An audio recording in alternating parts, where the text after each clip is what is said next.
Cing, Ya gimana Puan? luar biasa tau PSM di 2 kali menang di. 2 kali menang PSM. Dipermalukan apa?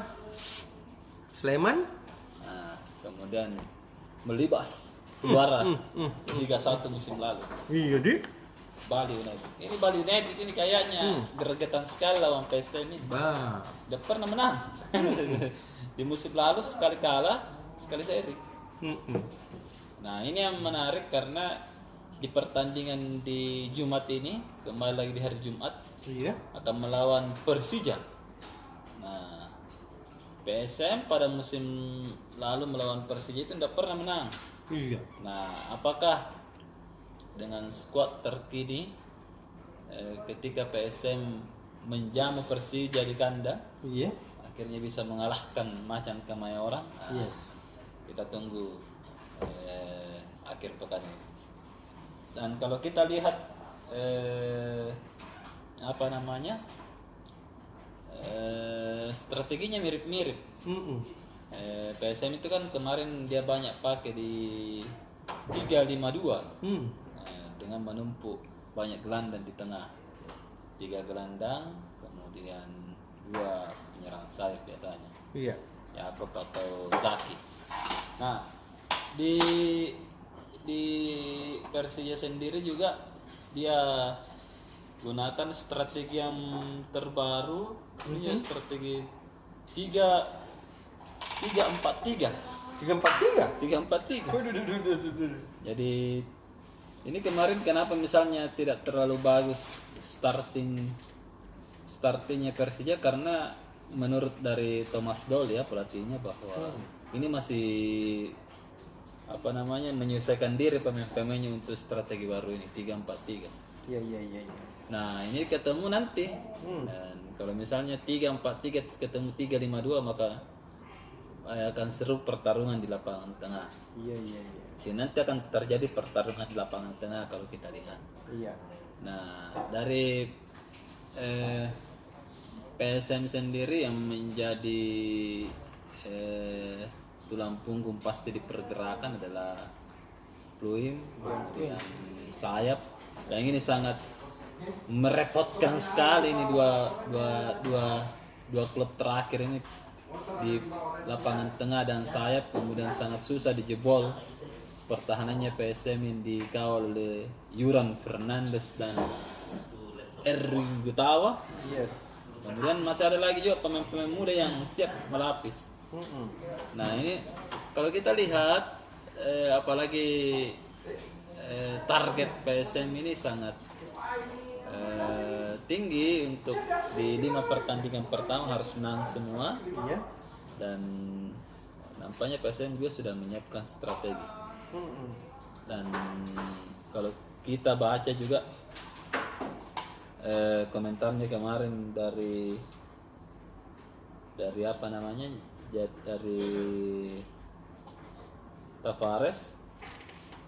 Nah, kalau jadi nampaknya Tavares masih akan memakai strategi efektif. Nah, tidak banyak macam-macam oper kiri oper kanan seperti kemarin Bali United yang sampai 61% posisi footballnya. Iya. Oper kiri oper kanan tidak ada gol-gol. Habis tenaga saja. Habis tenaga, ada celah. Nah, PSM akan melihat celah itu nampaknya. Ini juga kemarin karena beberapa kali saya nonton Puang, Bang. Iya. Ini PSM tidak terlalu banyak sih penguasaan bolanya. Bayangkan kalau 61 berbanding 39. Iya. Capek semua, ada celah masuk. Iya. Nah, sama juga gaya-gaya permainannya ini kalau kita lihat Bali United sama Persija. Kan di pertandingan pekan pertama kita lihat begitu. Betul. Berimbang posisi footballnya dan hanya berakhir dengan 1 gol. Iya. Bali United. Nah, logikanya begini Puan. PSM saja bisa mengalahkan Bali United. Ya notabene Yang mengalahkan Persija kemarin di pekan pertama. Iya. Nah, bagaimana misalnya kira-kira nanti? Iya. Nah, harusnya bisa menang, toh? Betul. Nah, tapi tetap kita mesti waspada ya, karena nampaknya Persija juga sudah bangkit kemarin, tapi meskipun pelatihnya masih tidak puas. Nah, salah satu mungkin karena Thomas Doll ini tidak melakukan trial yang lumayan signifikan ya. Iya. Nggak sama dengan PSM, boy, sampai 5 kali trial. Nah, ini saya lihat kemarin Persija nggak terlalu banyak trialnya. Kemudian dia pakai lagi strategi baru dengan banyak orang baru. Nah, itu nampaknya belum settle. Nah, ini bisa menjadi peluang PSM untuk bisa merebut kembali kemenangan di kandang. Yes. Sebelum terbang ke Bali untuk laga semifinal Piala AFC. Nah, kemudian yang kedua yang perlu diperbaiki dari PSM adalah pelayanan stadion. Iya. Jadi beberapa belakang ini setelah di pertandingan perdana di kandang, Pak Munafri Arifudin, CEO PSM, sudah banyak mendapatkan laporan. Misalnya laporan yang pertama adalah antrian yang panjang. Iya. Ini panjang sekali antriannya. Nah, karena mungkin hanya beberapa loket. Iya. Kayaknya cuma Berapa satu pintu yang terbuka masuknya? Nah, satu kayaknya loket untuk tribun terbuka, satu untuk VIP ya. Kalau tribun terbuka itu di selatan dan utara itu 2. 2. Yang repot ini timur karena cuma satu yang dibuka. Oh, itu masalahnya. Satu, sehingga yang paling di timur itu paling banyak penonton di situ. Oh. Sehingga menumpuk akhirnya bobolan. Nah, itu laporan selanjutnya adalah banyak orang masuk tanpa tiket. Iya. Bukan banyak masuk yang tanpa tiket karena kebobolan itu tadi. Oh, itu Karena terdesak sudah main 20 menit, sementara masih ribuan orang di luar. Ini Pak Ocha kan dari sana. Iya. Teman-teman juga sudah melaporkan itu Puang. Iya. Dan memang selanjutnya adalah memang harus ditambah orang Puang. Bukan ditambah orang, Ditambah pintunya pintu juga. masuk. Pintu masuk. Saya dengar tadi informasi nanti akan pintu masuk dibuka 6 sampai 10 di timur. Di timur toh? Iya, di timur. Karena memang di timur yang paling banyak ya. Ya cuma satu di situ. Kemarin Iya, dibuka. Iya. Yang anunya nih pas berhadapan dengan VIP ya? Iya, betul. Ah, betul. Iya, betul itu. Jadi itu memang tadi jadi pembicaraan juga di Parepare. Pak Wali Kota sudah menggelar rapat dengan panitia dan pihak keamanan untuk bagaimana memperbanyak pintu. Iya. Dan ini nanti juga pertandingan beach match ini jadi. Wih, luar biasa ini nanti. Jadi memang harus memang persiapannya juga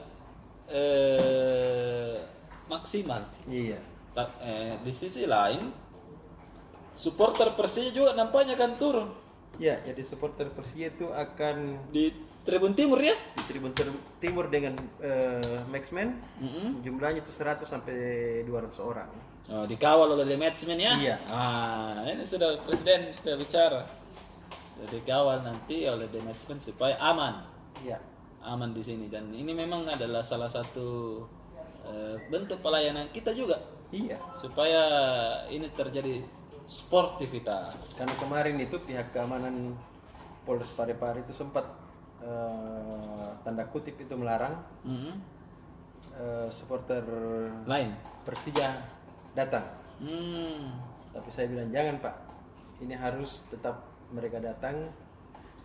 The Maxman yang kawal. Nah, banyak sekali ada. Kalau beda matchman biasa datang dari tak 5.000 orang. Kelompok seperti. Dan mereka akan menginap nanti di mabesnya The Maxman. 2 lantai itu kita kasih, lantai 2 dengan 3 bisa dipakai oleh The Jack. Itu bisa menampung itu sampai 500 orang itu di atas. Kan 200 yang mau datang Pak. Iya 200. Nah, ini menarik nanti ya. Nanti di apa namanya ditindaklanjuti lagi bagaimana perkembangannya. Yang pasti The Jackmania aman. Nah, itu intinya. Dijamin oleh The Matchman langsung. Nah, kemudian selanjutnya solusinya. Jadi solusinya sudah disampaikan juga oleh Pak Munafir dan Pak Taufan Pawe. Pertama, tadi sudah disampaikan oleh Presiden The Matchman akan dibuka lebih banyak pintu untuk masuk. Kemudian yang kedua adalah memperbanyak juga petugas kok. Iya. Karena kemarin itu beberapa titik-titik itu dianggap masih rawan. Nah, memperbanyak petugas. Kemudian yang ketiga adalah memperbaiki scanning tiket. Iya. Nah, jadi Pak Munafri sudah berpesan jangan ke Parepare kalau belum ada tiket tak. Iya tahu. Nah, jadi sebelum ke Parepare ada memang tiket tak. Nah, itu kemudian dari PSB itu juga kita bahas di Sulsel, ada pembahasan khusus oleh Wali Kota Parepare terkait tiket itu. Nah, kemudian selanjutnya kita bahas juga terkait kasus kebakaran. Nah, kebakaran ini kan selain anomali cuaca yang baru-baru ini semalam dan kemarin siang itu hujan, nah, ternyata kasus kebakaran juga masih terus meningkat di beberapa kota. Dan ini memang kasusnya kok bisa terus begitu ya, berulang. Jadi dari 32 kasus yang kita dapatkan di Maros, itu 29 kasus itu korsleting listrik. Dede. Nah, nampaknya kalau solusinya kalau kita wawancara dengan pakar kelistrikan, Iya. adalah memperhatikan sambungan. Jadi misalnya kalau sambungan rumah itu di atas 15 tahun sebaiknya diganti. Ya, jadi itu tadi wawancara juga yang kami turunkan besok. Iya. Jadi ini bentuk public service. Jadi misalnya kantor ini sudah 15 tahun, itu mestinya sudah diganti anunya, Iya. kabel-kabelnya. Gitu ya? Iya, apalagi di perumahan atau di rumah-rumah lorong-lorong itu. Itu kan berempetan, kemudian Betul. apa namanya? Tiang-tiang listrik itu aduh sudah berantakan. Nah, jadi itu memang mesti diperhatikan kabelnya. Kemudian kabel yang kita pakai itu lebih bagus kabel yang premium. Karena lebih banyak itu kerugiannya kalau misalnya kebakaran. Iya. Nah, seperti kalau di Kecamatan Laut di Maros itu dia hanya bisa menyelamatkan diri dan cucunya yang berumur 2 hari. Kodong. Nah, semua barang-barangnya hangus setelah terbakar. Nah, jadi itu mesti di edukasi ke masyarakat untuk membeli kabel yang premium, kemudian jaringan listriknya itu mesti dikerjakan oleh orang-orang yang profesional. Jadi kurangi colokan juga yang masalah. Kemudian kabelnya itu kabel yang putih yang tebal itu kalau perlu. Ini untuk menjaga rumah kita ya. Iya. Karena kebanyakan korsleting listrik itu karena kabel yang dipakai itu kabel-kabel yang murah, yang hanya bertahan beberapa tahun. Nah, tapi kalau kabel-kabel yang premium itu bisa bertahan di atas 15 tahun. Ini mesti diedukasi juga. Begitupun dengan kenapa misalnya perumahan itu jarang kebakaran, karena dia sudah punya kabel yang standar. Dan itu pasti akan dilihat oleh pengawas. Jarang-jarang itu ada perumahan yang kebakaran karena dia pakai kabel yang standar. Gimana standar? Jangan pakai yang murah-murah, misalnya tak 15.000 di 1 meter. Aduh, itu yang kabel bahaya itu. Jadi itu edukasi kita besok, dan ini kita ambil sampelnya saja di Mars, tapi edukasinya untuk masyarakat. Itu saja Puan dari kami. Oke. Di Tribun PSM. Assalamualaikum warahmatullahi wabarakatuh. Waalaikumsalam warahmatullahi wabarakatuh.